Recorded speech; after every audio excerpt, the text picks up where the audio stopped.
Escola TID, o nosso Congresso Brasileiro de Treinamento e Desenvolvimento, recebeu esse podcast diretamente aqui da nossa feira. E aqui nós estamos recebendo os nossos convidados para falar dos principais desafios da área de treinamento e desenvolvimento e do que também as pessoas conseguem já imaginar a partir do que está acontecendo por aqui. Eu estou recebendo com muito prazer aqui a Daniela Chagas, que é do Santander, e a Patrícia Costa, que é da Promofarma. E quero começar com você, que instalou a Universidade Corporativa no meio da pandemia, está com 1.300 colaboradores. Me conta, Patrícia, nos conte, por favor, quais os principais desafios do seu dia a dia para treinar e desenvolver seus profissionais? O principal desafio, Eli, é a gente conseguir construir conteúdos do zero, onde comunica diretamente com o time. Todos os conteúdos que a gente constrói é internamente, então 90% do que a gente constrói, hoje a gente está com em torno de 67 trilhas, é feito internamente. Então, desde o início, do zero, até o final do treinamento, até o acompanhamento, até o engajamento depois, é tudo feito pela gente. Então, o maior desafio é fazer essa construção, conseguir fazer o engajamento com um time pequeno, né, que a gente tem aqui na Educação Cooperativa, e fazer o acompanhamento junto com a equipe. Hoje a gente tem uma equipe reduzida, porque após a pandemia, né, em torno de janeiro, todas as equipes reduziram o quadro. Isso foi uma realidade que atingiu a Promofarma também. Então imagina, você tem um treinamento para passar mensal com a equipe reduzida. Você tem que engajar, você tem que motivar com a equipe reduzida. Então é todo um jogo de cintura aí, desde o início até o fim, para esse treinamento chegar na equipe. E gerar resultado a partir do treinamento e medir como que esse profissional está se desenvolvendo e evoluindo a partir desses treinamentos, o que está faltando. Exato. Como buscar esse conteúdo é desafiador, eu diria. Bastante. E com a Daniela, ela tá dentro do banco ali do Santander, respondendo por uma área que cerca de 75% dos gerentes não querem trabalhar com a geração Z, Verdade. Que são esses jovens aí entre 17 e 25 anos, que estão chegando no mercado de trabalho. Então, por favor, nos conte como é que você está fazendo para esses colaboradores serem atraídos, serem desenvolvidos e quererem permanecer com vocês. Como é que é o seu desafio do dia a dia? Claro, Elise, prazer. Acho que a gente tem dois lados, né, lá na área de programas. A gente tem programas que são para talentos, então é o outro lado, né, da moeda. São aqueles jovens que já são reconhecidos, que estão perto de serem promovidos, que a gente quer investir, que a empresa quer que de fato eles cresçam e reter essas pessoas no banco. Então esse, digamos que é o lado mais fácil, né? O desafiador é pensar em como desenvolvê-los, né, uma vez que é uma geração provocativa, muito antenada, né, que tem sempre acesso a tudo. Então o maior desafio aqui é entender como fazer para eles ações que sejam muito, que eles fiquem engajados, que eles de fato aprendam, que retenham essas pessoas. Acho que esse é o maior desafio. E aí tem o outro lado, que são os jovens que estão chegando, né? O jovem aprendiz, ele tem um aspecto bastante social, então são jovens que a gente atrai com cunho social, né? Com bastante diversidade. Aproximadamente 75% dos nossos jovens são pretos e pardos, então é o projeto que a gente mais tem diversidade de jovens. E depois a gente, quando atrai esses jovens, né, e a gente briga com todas as empresas, principalmente programas de trainees, né? Então é um programa super atrativo, que os jovens querem participar, mas o que fazer para o Santander ser escolhido por eles, né? Então tem um trabalho grande com redes sociais, da gente valorizar a marca, de trazer a questão da mobilidade global, né, que é um grande fator que atrai os jovens para o Santander, a possibilidade de trabalhar em outros países, mas a gente tem feito um trabalho grande com redes sociais em relação a isso. E aí você trouxe um ponto importante, que é não só atrair esse jovem talento para o banco, que é o que a gente quer, mas também quando esse jovem chega na área, como é que a gente engaja esse gestor, né? Esse ponto que você estava trazendo é super importante. Então a gente precisa trazer quem é esse jovem, né? O quanto ele pode agregar. E a gente tem um trabalho muito forte de fazer com esse gestor, de dar projetos de fato estratégicos, né? De não colocar o jovem para fazer o dia a dia da área que ninguém quer fazer, né? Então esse trabalho com o gestor é o mais desafiador que a gente tem no banco, de como é que de fato ele fica engajado, ele acredita naquele jovem, dá oportunidade e desenvolve.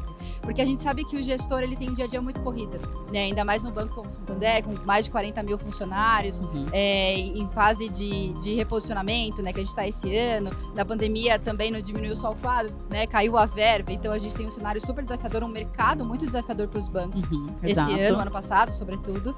E o gestor, além de lidar com tudo isso, né? Ele tem jovens para desenvolver.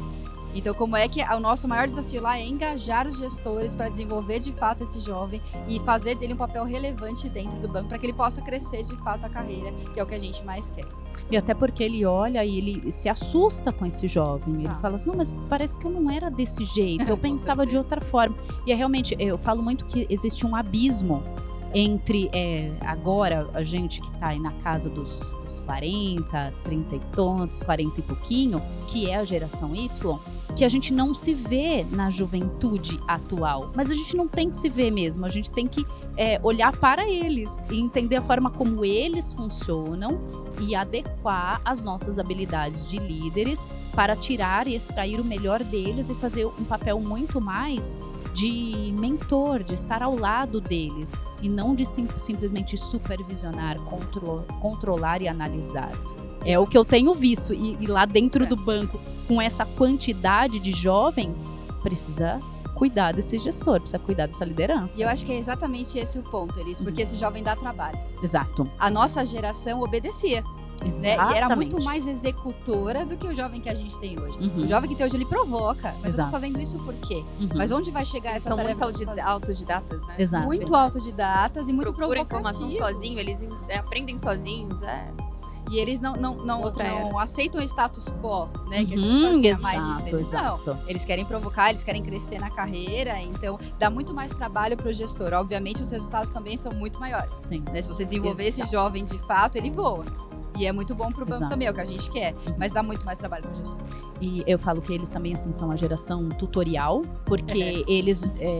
tudo que eles precisarem, eles já sabem encontrar na internet. Sim. Então, eles não têm certeza de olhar para aquele gestor que eles têm e falar, não sei se eu confio nessa pessoa. Então, o caminho para a confiança, para realmente ouvir e fazer o que esse gestor está solicitando é muito mais longo, é muito mais distante. Sim. E ele não vai seguir. Daqui do que vocês estão olhando aqui, já está dando para encontrar alguma pista de como melhorar para poder fazer essa ligação entre esse jovem e esses gestores? Eu estava vendo uma palestra agora que falava sobre engajamento, né, do Rafael Takei. Tá. Incrível, inclusive. E aí ele trouxe um ponto que me chamou bastante atenção, que é a questão inspiracional. Então, como o jovem tem acesso a muita informação, isso me fez pensar, eu estava pensando agora enquanto eu comia. Se o jovem tem acesso a muita informação, né, ele já sabe de muita coisa, autodidata, como a gente estava comentando, o gestor ele precisa ser inspiracional para ele. E a gente fala do inspiracional que passa muito do técnico.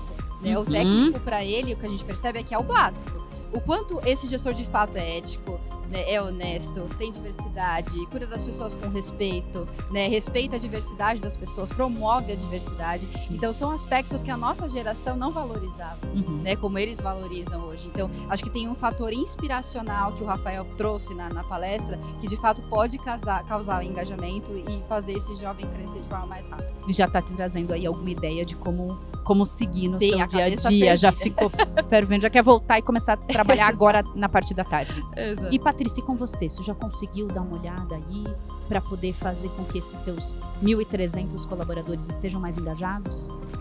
Eu assisti uma palestra da MR Consult e eles falaram uma frase muito interessante, que a gente precisa ensinar essa geração, o despertar para essa geração o que eles querem. Colocar no coração deles o que eles querem, porque a maioria desses jovens, eles não sabem o que eles querem. Sabe, eles estão vivendo e tá indo. Aí quando você começa a fazer treinamento de reflexões comportamentais, de identidade, para ele olhar para dentro dele, descobrir qual que é o propósito dele, sabe? Eu tô trabalhando por quê? Qual que é o motivo? Eu tô indo para onde? Então, acho que é onde que traz todo esse insight, né? Você tem que levar propósito para eles. Eles têm que entender o porquê que eles estão trabalhando e para quê. E desses 1.300 você também tem muitos jovens? Temos bastante. Inclusive, a gente tem um programa de operadores de caixa. E é tudo em torno de 18 anos, a maioria deles. Nossa, então entram como operadores de caixa, a gente faz uma programação que dentro de 6 meses ele já está conseguindo já ingressar em uma profissão de fato, que é o balcão de farmácia para ser farmacêutico. A maioria dos nossos gerentes foram operadores de caixa e participaram desse programa. Então é algo assim bem forte, bem interessante, que eles entram, só que constroem uma carreira dentro, sabe? Dentro desse programa que se chama Formação de Balconista. Outro aspecto também que a gente fala muito por aqui é que muito se fala em tecnologia. E que, de certa forma, a tecnologia está, em termos de ferramentas, sobrando, a gente tem tecnologia de todo tipo, do que a gente precisar. Mas aí parece que a gente está se voltando para aqueles assuntos que já não estão mais na moda. Comunicação, organização, conexão, liderança, mas esse assunto já era para a gente ter resolvido ele lá nos anos 2000. Como é que vocês encaram esse fato agora de sobrar tecnologia e perceber que alguns aspectos de habilidades que já deveriam estar desenvolvidas não estão acontecendo? Como é que é no dia a dia de vocês isso? Eu acho que essas competências que você falou nunca foram tão essenciais de serem trabalhadas como agora, né? E acho que tem muito a ver com a tecnologia, então o fato deles serem muito conectados, né, no online, dificulta a parte de comunicação, e a gente tem relatos de jovens sobre isso, né, de pedido de ajuda, como que eu me comunico, e a gente faz treinamento de pitch de apresentação, por exemplo, né, como é que ele vende o projeto que ele está fazendo e tal. E a gente tem um treinamento que eu lembrei agora que você falou de autoconhecimento. E entre os nossos trainees é o que eles gostam mais, porque parece que eles precisam de um momento para parar e refletir. Ou quem eu sou de verdade, né? Quais são as minhas fortalezas, quais são as minhas fraquezas? E a gente não imaginava que esse treinamento fosse fazer tanto sucesso. Mas eu acho que tem muito a ver com essa realidade que eles têm, né? De muita informação, receber muita informação, falta o filtro para essa idade ainda, né? E aí eles não param para pensar o que eu quero ser, né? Muito do que ela trouxe. O que eu quero ser, onde eu quero chegar, que profissão eu quero ter, e o que eu tenho de fortaleza, o que eu tenho de fraqueza, o que eu preciso me desenvolver. Então, acho que essas competências para os jovens especificamente são muito ricas e a gente precisa desenvolver isso sobretudo. Esse olhar para dentro, primeiro, que eles nunca fizeram, não tiveram nem tempo disso, passaram conectados nesse tempo que deveriam olhar com tempo para dentro para depois refletir para fora. E vocês acham que a solução, o caminho, passa por T&D? Ou será que se a gente acabar com as áreas de T&D, como é que vai ser se a gente não tivesse? Se não tivesse o departamento, como é que acontece, Patrícia? Nossa, não tem como, né? A T&D está extremamente envolvido em tudo. Recentemente a gente teve alguns problemas, né, na rede. O pessoal começou a sinalizar porque a gente tem um canal direto interno, então é anônimo. Então as pessoas começam a enviar, caso aconteça alguma coisa na rede, eles começam a enviar e apontar qual que é o problema. E a gente identificou que as pessoas estavam com dificuldade de comunicação. Comunicação que eu falo é no dia a dia, sabe? Eu tô com a equipe reduzida, tem um monte de trabalho para poder fazer e a gente vai no automático. Então eu falo com você de qualquer jeito, eu falo com você de uma forma grossa, sabe? E as pessoas estavam se incomodando com isso. Então, bora parar. A gente fez um diagnóstico bem legal dentro da rede, fizemos um treinamento com todos os líderes e corresponsáveis dentro da loja. Então, foi aproximadamente mais de 400 pessoas que foram participando desse treinamento presencial. E é engraçado que as pessoas olham assim, mas por que eu preciso me lapidar tanto a minha comunicação? É mimimi, por que a pessoa né, tá achando ruim que eu falo dessa forma? Aí no começo do treinamento eu falei assim pra eles, olha, eu duvido que na sua história de vida você não tenha alguma lembrança de alguém que foi extremamente grosso com você, te inferiorizou ou te humilhou. Eu duvido que quando eu tô falando isso você não lembra de alguém, aparece a imagem de alguém, eu tenho certeza. Exato. E nas decisões da sua vida, essa imagem e essa voz dessa pessoa aparece atrapalhando as suas decisões. Aparece dizendo o quanto que você é incapaz, o quanto que você é inferior a outra pessoa, só porque essa pessoa falou tal coisa com você.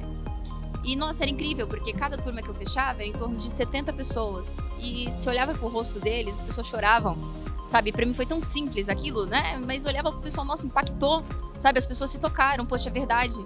O tom de voz que eu falo, a forma que eu falo, inferioriza, humilha as pessoas. Então foi aí que eles começaram, sabe, a compreender aonde que estavam errando. Então depois que esse treinamento foi feito, passou em torno de 2 meses, e a gente mandou uma pesquisa para a rede toda, para todos os colaboradores, fora os líderes, né, quem estava trabalhando com os líderes, para responder quanto que a comunicação do seu líder mudou, sabe, de 0 a 10. A gente teve 94% respondendo 10. Então teve um impacto muito bacana. As pessoas elas se conscientizaram que eu preciso olhar para o outro, eu preciso respeitar. E porque eu preciso olhar para mim primeiro. Alguém me machucou, eu quero deixar isso como legado na minha equipe. E isso trouxe uma mudança de chave, de comportamento muito grande. Ou seja, não dá pra ficar sem T&D. Não dá. Tem como. Agora imagine se não tivesse, sabe, esse departamento. Se não tivesse alguém ali, né, ensinando, mostrando isso pra eles. Ia continuar na grosseria, o pessoal ia continuar na porrada, exatamente. Né? E eu acho também que T&D tem ampliado a sua atuação, não só de treinar os impactados. Então, por exemplo, jovens, né, ou os líderes. A gente treina agora também quem vai cuidar dessas pessoas. Então, os mentores, por exemplo. Exato. Né? Dentro do programa de trainees e de jovens, a gente tem os mentores desses jovens. Para ajudar no desenvolvimento, né? Para dar alguns toques de carreira, para inspirar de alguma forma com a carreira deles. E acho que o papel de T&D amplia nesse sentido. Como é que eu treino o mentor para ele ser um bom direcionador de carreira para o jovem? Eu acho que ao invés de só treinar aquele público que a gente tem como alvo, o papel de T&D agora vai ampliando. Então, além de competências que antes não eram tão trabalhadas, né, como o autoconhecimento que a gente está falando agora, e algumas técnicas que também a gente vem se aprimorando e não entrava nessa profundidade, agora precisa, e também o fato de treinar quem vai treinar. Como é que a gente ajuda as pessoas ao redor a desenvolverem as outras pessoas. E até sair de um compromisso meramente profissional para ter a certeza do quanto, como você disse aqui, que a gente impacta na vida da pessoa, na história da pessoa, e não naquilo que ela está passando de um período registrada pela empresa, porque aquilo vai ficar, aquilo vai permanecer. Então, esse líder está fazendo a diferença na vida desse jovem, vai fazer com que ele seja uma melhor pessoa, um melhor cidadão, um melhor membro familiar. Isso vai fazer total diferença. Então, como eu sempre digo aqui, aquele que não for uma escola não vai poder escalar, e vocês com muita maestria puderam confirmar essa ideia que eu já tinha. Gente, o tempo passou voando. Foi mesmo. Muito obrigada, Daniela. Muito obrigada, Patrícia. Eu espero que a gente possa se encontrar muito mais vezes e que vocês aproveitem e tenham muito mais ideias, insights e muito sucesso naquilo que vocês já estão fazendo na vida dessas pessoas. Muito obrigada. Super obrigada. Obrigada, Elis.